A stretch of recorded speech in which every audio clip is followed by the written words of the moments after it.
كتنفذ ضربة خطأ خطيرة، هدف حسين علاء.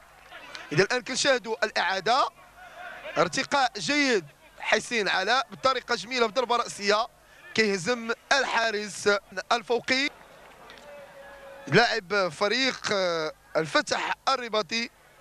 أعتقد بأنه لاعب اللي كيحمل رقم. لن يكون اللقاء بجلباب القسم الوطني، وانتصر على فريق الجمعية السلوية النازل القسم الوطني الثاني. هذه فرصة، إذا كضاعت هذه الفرصة على فريق النادي القنيطري.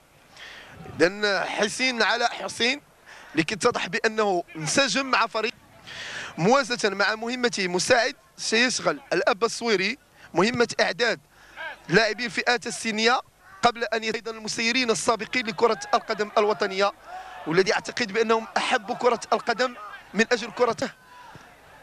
أيضا بعد ما كانت هذا اليوم تميز بحرارة مفرطة، يجب أن يكون فريق النادي القنيطري بطلا. وهذه هي الأغنية التي كنا قد شنفنا أو شنفت بها بشكل مباشر مع الزياتي. أكيد بأنه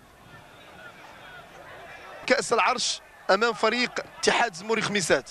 نتابعوا هذه المحاولة اللي كيقودها اللاعب بورواس اللي غيبغي يحصل على زاوية كنري، ولكن المحاصرة الدفاعية كتجا على حسين طريقة جميلة باش أنه راوغ لاعبين كيمروا في اتجاه اللي فاز بالكأس الآسيوية.